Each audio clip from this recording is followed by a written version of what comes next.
ಸಚಿವ ತಿಮ್ಮಾಪುರ ವಿರುದ್ಧ ಕೇಳಿ ಬಂದಿರುವಂತಹ ಭ್ರಷ್ಟಾಚಾರದ ಆರೋಪದ ಬಗ್ಗೆ ಸಚಿವ ಪ್ರಿಯಾಂಕ್ ಖರ್ಗೆ ಮಾತಾಡಿದ್ದಾರೆ. ಅವರು ಭ್ರಷ್ಟಾಚಾರ ಮಾಡಿದ್ದಾರೆ, ಅದು ಸಾಬೀತಾದರೆ ಮಂತ್ರಿ ಸ್ಥಾನದಲ್ಲಿ ಅವರು ಇರಲ್ಲ ಅಂತ ಪ್ರಿಯಾಂಕ್ ಖರ್ಗೆ ಹೇಳಿದ್ದಾರೆ. ಬಿಜೆಪಿ ಅವರು ಸುಮ್ಮನೆ ಸಾವಿರಾರು ಕೋಟಿ ರೂಪಾಯಿ ಭ್ರಷ್ಟಾಚಾರ ಅಂತೆಲ್ಲ ಹೇಳ್ತಾರೆ, ಆದರೆ ಯಾವುದೇ ರೀತಿಯ ದಾಖಲೆಗಳನ್ನು ಕೊಟ್ಟಿಲ್ಲ. ಅವರು ದಾಖಲೆ ಕೊಡಲಿ, ಬಿಜೆಪಿ ಅವರು ಸುಮ್ಮನೆ ಸಾವಿರಾರು ಕೋಟಿ ರೂಪಾಯಿ ಹಗರಣ ಆಗಿದೆ ಅಂತಾರೆ. ಬಿಜೆಪಿಯವರು ಮೊದಲು ಸುಳ್ಳು ಹೇಳೋದನ್ನು ನಿಲ್ಲಿಸಲಿ ಅಂತ ಸಚಿವ ಪ್ರಿಯಾಂಕ್ ಖರ್ಗೆ ಹೇಳಿದ್ದಾರೆ. ಭ್ರಷ್ಟಾಚಾರ ಆರೋಪ ಸಾಬೀತಾದರೆ ಮಂತ್ರಿ ಸ್ಥಾನದಲ್ಲಿ ತಿಮ್ಮಾಪುರ್ ಇರಲ್ಲ ಅಂತಾನು ಖರ್ಗೆ ಅವರು ಹೇಳಿದ್ದಾರೆ. ಈ ಹಿಂದೆ ಕೂಡ ಬಿಜೆಪಿಯವರು ಇದನ್ನು ಪ್ರಸ್ತಾಪ ಮಾಡಿದರು, ಯಾವುದೇ ರೀತಿಯಾದಂಥ ದಾಖಲೆಗಳು ಕೊಟ್ಟಿಲ್ಲ. ಈಗ ಲೋಕಾಯುಕ್ತದ ಟ್ರ್ಯಾಪಲ್ಲಿ ಒಬ್ಬ ಆಫೀಸರ್ ಸಿಕ್ಕಾಕೊಂಡಿದೆ, ತನಿಖೆ ಆಗಲಿ. ಭಾಳ ಸ್ಪಷ್ಟವಾಗಿ RB ತಿಮ್ಮಾಪುರ ಅವರು ಯಾರು ಉಪ್ಪು ತಿಂದಿದ್ದಾರೆ, ನೀರು ಕುಡಿಲೇಬೇಕು ಅಂತ ಹೇಳಿದ್ದಾರೆ. ಈ ಸೆಷನ್ ಬರುತ್ತೆ, ಸೆಷನ್ನಲ್ಲಿ ಚರ್ಚೆ ಮಾಡಲಿ, ಇವರು ಕೊಡಲಿ ದಾಖಲೆಗಳು. ಏನಾದರೂ ಅದು ಸಾಬೀತಾದರೆ ಒಂದು ಕ್ಷಣವೂ ಕೂಡ ಅವರು ಮಂತ್ರಿ ಸ್ಥಾನದಲ್ಲಿ ಇರೋದಿಲ್ಲ ಅಂತ ಸ್ಪಷ್ಟವಾಗಿ ಹೇಳಿದಾರಲ್ಲ. BJPಯವರು ಹಿಟ್ ಆ್ಯಂಡ್ ರನ್ ಮಾಡೋದು ನಿಲ್ಲಿಸಬೇಕು. ಇವತ್ತು ನಮ್ಮ ವಿರೋಧ ಪಕ್ಷದ ನಾಯಕರು ಸ್ಟೇಟ್ಮೆಂಟನ್ನು ನೋಡಿದೆ ಪೇಪರ್ಗಳಲ್ಲಿ, 2,000 ಕೋಟಿ 3,000 ಭ್ರಷ್ಟಾಚಾರಕ್ಕೆ ರಾಜೀನಾಮೆ ಕೊಡಬೇಕಾ? ಯಾಕೆ ಸಚಿವರು ರಾಜೀನಾಮೆ ಕೊಡಬೇಕು? ವಿರಾಜಪೇಟೆಯಲ್ಲಿ ಶಾಸಕ AS ಪೊನ್ನಣ್ಣ ಅವರು ಪ್ರತಿಕ್ರಿಯೆ ಕೊಟ್ಟಿರೋದು ಈ ರೀತಿಯಾಗಿ.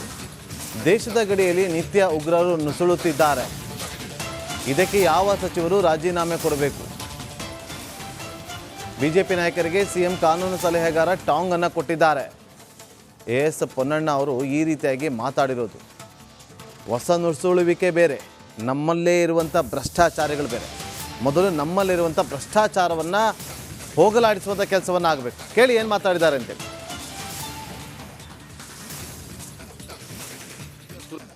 ಎಲ್ಲ ಅಧಿಕಾರಿಗಳಲ್ಲಿ ಆಗುವಂಥ ಭ್ರಷ್ಟಾಚಾರಕ್ಕೆ ಮಂತ್ರಿಗಳು ರಾಜೀನಾಮೆ ಕೊಡಬೇಕಾದ್ರೆ, ನಮ್ಮ ಗಡಿ ಭಾಗದಲ್ಲಿ ದಿನನಿತ್ಯ ಪಾಕಿಸ್ತಾನದವರು ಮತ್ತು ಉಗ್ರಗಾಮಿಗಳು ಒಳಗಡೆ ಬರ್ತಾ ಇದ್ದಾರಲ್ಲ, ಇಲ್ಲಿ ಬಂದು ನಮ್ಮ ಮೇಲೆ ಬಾಂಬ್ ದಾಳಿ ಮಾಡ್ತಾ ಇದ್ದಾರಲ್ಲ, ಯಾರು ರಾಜೀನಾಮೆ ಕೊಡಬೇಕು? ಅದಕ್ಕೆ ಯಾರೋ ಒಬ್ಬ ಅಧಿಕಾರಿ ಎಲ್ಲೋ ಭ್ರಷ್ಟಾಚಾರ ತಗೊಂಡು ಸಿಕ್ಕಾಕೊಂಡ್ರೆ ಮಂತ್ರಿ ರಾಜೀನಾಮೆ ಕೊಡಬೇಕಂತ ಹೇಳಿದ್ರೆ, ಈ ದೇಶದ ಸುರಕ್ಷತೆಯನ್ನು, ಈ ದೇಶದ ಗಡಿಯನ್ನು ಕಾಪಾಡುವಂಥ ಜವಾಬ್ದಾರಿ ವಹಿಸ್ಕೊಂಡಿರುವಂಥ ಮಂತ್ರಿ ಏನು ಮಾಡಬೇಕು? ಪುಲ್ವಾಮಾ, ಪಹಲ್ಗಾಮ್ ಇದೆಲ್ಲ ನಡೆದಾಗ ಜವಾಬ್ದಾರಿ ಅಲ್ವ ಅವ್ರದ್ದು? ಅದು ಅವ್ರ ಜವಾಬ್ದಾರಿ ನೆರವೇರಿಸಲಿ. ಇಲ್ಲಿದ್ದು ಮಂತ್ರಿ ಆಮೇಲೆ ನೋಡೋಣ.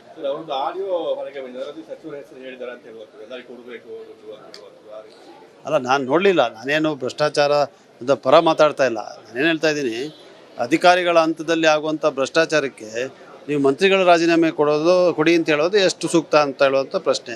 ಆದರೆ ಇಲ್ಲಿ ಭ್ರಷ್ಟಾಚಾರ ಆಗಿದೆ, ಅದಕ್ಕೆ ದಾಖಲೆಗಳಿದೆ ಅಥವಾ ಅದಕ್ಕೆ ಆಧಾರ ಇದೆ ಅಂತ ಹೇಳಿದ್ರೆ ಖಂಡಿತವಾಗಿ ಕ್ರಮ ಜರುಗಲೇಬೇಕು. ಸಚಿವ ತಿಮ್ಮಾಪುರ ವಿರುದ್ಧ ಕೇಳಿ ಬಂದಿರುವಂತಹ ಭ್ರಷ್ಟಾಚಾರದ ಆರೋಪದ ಬಗ್ಗೆ ಸಚಿವ ಪ್ರಿಯಾಂಕ್ ಖರ್ಗೆ ಮಾತಾಡಿದ್ದಾರೆ. ಅವರು ಭ್ರಷ್ಟಾಚಾರ ಮಾಡಿದ್ದಾರೆ, ಅದು ಸಾಬೀತಾದರೆ ಮಂತ್ರಿ ಸ್ಥಾನದಲ್ಲಿ ಅವರು ಇರಲ್ಲ ಅಂತ ಪ್ರಿಯಾಂಕ್ ಖರ್ಗೆ ಹೇಳಿದ್ದಾರೆ. ಬಿಜೆಪಿಯವರು ಸುಮ್ಮನೆ ಸಾವಿರಾರು ಕೋಟಿ ರೂಪಾಯಿ ಭ್ರಷ್ಟಾಚಾರ ಅಂತೆಲ್ಲ ಹೇಳ್ತಾರೆ, ಆದರೆ ಯಾವುದೇ ರೀತಿಯ ದಾಖಲೆಗಳನ್ನು ಕೊಟ್ಟಿಲ್ಲ. ಅವರು ದಾಖಲೆ ಕೊಡಲಿ, ಬಿಜೆಪಿಯವರು ಸುಮ್ಮನೆ ಸಾವಿರಾರು ಕೋಟಿ ರೂಪಾಯಿ ಹಗರಣ ಆಗಿದೆ ಅಂತಾರೆ. ಬಿಜೆಪಿಯವರು ಮೊದಲು ಸುಳ್ಳು ಹೇಳೋದನ್ನು ನಿಲ್ಲಿಸಲಿ ಅಂತ ಸಚಿವ ಪ್ರಿಯಾಂಕ್ ಖರ್ಗೆ ಹೇಳಿದ್ದಾರೆ. ಭ್ರಷ್ಟಾಚಾರ ಆರೋಪ ಸಾಬೀತಾದರೆ ಮಂತ್ರಿ ಸ್ಥಾನದಲ್ಲಿ ತಿಮ್ಮಾಪುರ್ ಇರಲ್ಲ ಅಂತಾನು ಖರ್ಗೆ ಅವರು ಹೇಳಿದ್ದಾರೆ. ಈ ಹಿಂದೆ ಕೂಡ ಬಿಜೆಪಿಯವರು ಇದನ್ನು ಪ್ರಸ್ತಾಪ ಮಾಡಿದರು, ಯಾವುದೇ ರೀತಿಯಾದಂಥ ದಾಖಲೆಗಳು ಕೊಟ್ಟಿಲ್ಲ. ಈಗ ಲೋಕಾಯುಕ್ತದ ಟ್ರ್ಯಾಪಲ್ಲಿ ಒಬ್ಬ ಆಫೀಸರ್ ಸಿಕ್ಕಾಕೊಂಡಿದೆ, ತನಿಖೆ ಆಗಲಿ. ಭಾಳ ಸ್ಪಷ್ಟವಾಗಿ RB ತಿಮ್ಮಾಪುರ ಅವರು ಯಾರು ಉಪ್ಪು ತಿಂದಿದ್ದಾರೆ, ನೀರು ಕುಡಿಲೇಬೇಕು ಅಂತ ಹೇಳಿದ್ದಾರೆ. ಈ ಸೆಷನ್ ಬರುತ್ತೆ, ಸೆಷನ್ನಲ್ಲಿ ಚರ್ಚೆ ಮಾಡಲಿ, ಇವರು ಕೊಡಲಿ ದಾಖಲೆಗಳು.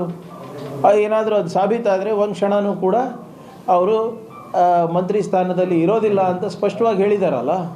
BJPಯವರು ಹಿಟ್ ಆ್ಯಂಡ್ ರನ್ ಮಾಡೋದು ನಿಲ್ಲಿಸಬೇಕು. ಇವತ್ತು ನಮ್ಮ ವಿರೋಧ ಪಕ್ಷದ ನಾಯಕರು ಸ್ಟೇಟ್ಮೆಂಟನ್ನು ನೋಡಿದೆ ಪೇಪರ್ಗಳಲ್ಲಿ, 2,000 ಕೋಟಿ 3,000 ಭ್ರಷ್ಟಾಚಾರಕ್ಕೆ ರಾಜೀನಾಮೆ ಕೊಡಬೇಕಾ? ಯಾಕೆ ಸಚಿವರು ರಾಜೀನಾಮೆ ಕೊಡಬೇಕು? ವಿರಾಜಪೇಟೆಯಲ್ಲಿ ಶಾಸಕ AS ಪೊನ್ನಣ್ಣ ಅವರು ಪ್ರತಿಕ್ರಿಯೆ ಕೊಟ್ಟಿರೋದು ಈ ರೀತಿಯಾಗಿ. ದೇಶದ ಗಡಿಯಲ್ಲಿ ನಿತ್ಯ ಉಗ್ರರು ನುಸುಳುತ್ತಿದ್ದಾರೆ. ಇದಕ್ಕೆ ಯಾವ ಸಚಿವರು ರಾಜೀನಾಮೆ ಕೊಡಬೇಕು? ಬಿಜೆಪಿ ನಾಯಕರಿಗೆ ಸಿಎಂ ಕಾನೂನು ಸಲಹೆಗಾರ ಟಾಂಗ್ ಅನ್ನು ಕೊಟ್ಟಿದ್ದಾರೆ. ಎಸ್ ಪೊನ್ನಣ್ಣ ಅವರು ಈ ರೀತಿಯಾಗಿ ಮಾತಾಡಿರೋದು. ಹೊಸ ನುಸುಳುವಿಕೆ ಬೇರೆ, ನಮ್ಮಲ್ಲೇ ಇರುವಂಥ ಭ್ರಷ್ಟಾಚಾರಿಗಳು ಬೇರೆ.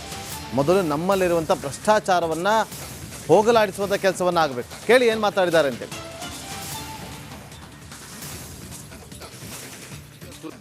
ಎಲ್ಲ ಅಧಿಕಾರಿಗಳಲ್ಲಿ ಆಗುವಂಥ ಭ್ರಷ್ಟಾಚಾರಕ್ಕೆ ಮಂತ್ರಿಗಳು ರಾಜೀನಾಮೆ ಕೊಡಬೇಕಾದ್ರೆ ನಮ್ಮ ಗಡಿ ಭಾಗದಲ್ಲಿ ದಿನನಿತ್ಯ ಪಾಕಿಸ್ತಾನದವರು ಮತ್ತು ಉಗ್ರಗಾಮಿಗಳು ಒಳಗಡೆ ಬರ್ತಾ ಇದ್ದಾರಲ್ಲ, ಇಲ್ಲಿ ಬಂದು ನಮ್ಮ ಮೇಲೆ ಬಾಂಬ್ ದಾಳಿ ಮಾಡ್ತಾ ಇದ್ದಾರಲ್ಲ, ಯಾರು ರಾಜೀನಾಮೆ ಕೊಡಬೇಕು ಅದಕ್ಕೆ?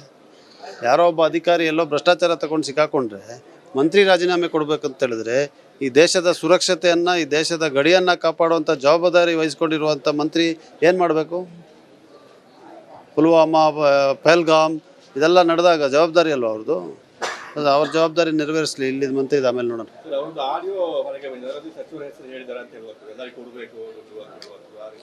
ಅಲ್ಲ, ನಾನು ನೋಡಲಿಲ್ಲ. ನಾನೇನು ಭ್ರಷ್ಟಾಚಾರದ ಪರ ಮಾತಾಡ್ತಾ ಇಲ್ಲ. ನಾನೇನು ಹೇಳ್ತಾ ಇದ್ದೀನಿ, ಅಧಿಕಾರಿಗಳ ಹಂತದಲ್ಲಿ ಆಗುವಂಥ ಭ್ರಷ್ಟಾಚಾರಕ್ಕೆ ನೀವು ಮಂತ್ರಿಗಳು ರಾಜೀನಾಮೆ ಕೊಡಿ ಅಂತ ಹೇಳೋದು ಎಷ್ಟು ಸೂಕ್ತ ಅಂತ ಹೇಳುವಂಥ ಪ್ರಶ್ನೆ. ಆದರೆ ಇಲ್ಲಿ ಭ್ರಷ್ಟಾಚಾರ ಆಗಿದೆ, ಅದಕ್ಕೆ ದಾಖಲೆಗಳಿದೆ ಅಥವಾ ಅದಕ್ಕೆ ಆಧಾರ ಇದೆ ಅಂತ ಹೇಳಿದ್ರೆ ಖಂಡಿತವಾಗಿ ಕ್ರಮ ಜರುಗಲೇಬೇಕು. ಸಚಿವ ತಿಮ್ಮಾಪುರ ವಿರುದ್ಧ ಕೇಳಿ ಬಂದಿರುವಂತಹ ಭ್ರಷ್ಟಾಚಾರದ ಆರೋಪದ ಬಗ್ಗೆ ಸಚಿವ ಪ್ರಿಯಾಂಕ್ ಖರ್ಗೆ ಮಾತಾಡಿದ್ದಾರೆ. ಅವರು ಭ್ರಷ್ಟಾಚಾರ ಮಾಡಿದ್ದಾರೆ, ಅದು ಸಾಬೀತಾದರೆ ಮಂತ್ರಿ ಸ್ಥಾನದಲ್ಲಿ ಅವರು ಇರಲ್ಲ ಅಂತ ಪ್ರಿಯಾಂಕ್ ಖರ್ಗೆ ಹೇಳಿದ್ದಾರೆ. ಬಿಜೆಪಿಯವರು ಸುಮ್ಮನೆ ಸಾವಿರಾರು ಕೋಟಿ ರೂಪಾಯಿ ಭ್ರಷ್ಟಾಚಾರ ಅಂತೆಲ್ಲ ಹೇಳ್ತಾರೆ, ಆದರೆ ಯಾವುದೇ ರೀತಿಯ ದಾಖಲೆಗಳನ್ನು ಕೊಟ್ಟಿಲ್ಲ. ಅವರು ದಾಖಲೆ ಕೊಡಲಿ, ಬಿಜೆಪಿಯವರು ಸುಮ್ಮನೆ ಸಾವಿರಾರು ಕೋಟಿ ರೂಪಾಯಿ ಹಗರಣ ಆಗಿದೆ ಅಂತಾರೆ. ಬಿಜೆಪಿಯವರು ಮೊದಲು ಸುಳ್ಳು ಹೇಳೋದನ್ನು ನಿಲ್ಲಿಸಲಿ ಅಂತ ಸಚಿವ ಪ್ರಿಯಾಂಕ್ ಖರ್ಗೆ ಹೇಳಿದ್ದಾರೆ. ಭ್ರಷ್ಟಾಚಾರ ಆರೋಪ ಸಾಬೀತಾದರೆ ಮಂತ್ರಿ ಸ್ಥಾನದಲ್ಲಿ ತಿಮ್ಮಾಪುರ್ ಇರಲ್ಲ ಅಂತಾನು ಖರ್ಗೆ ಅವರು ಹೇಳಿದ್ದಾರೆ. ಈ ಹಿಂದೆ ಕೂಡ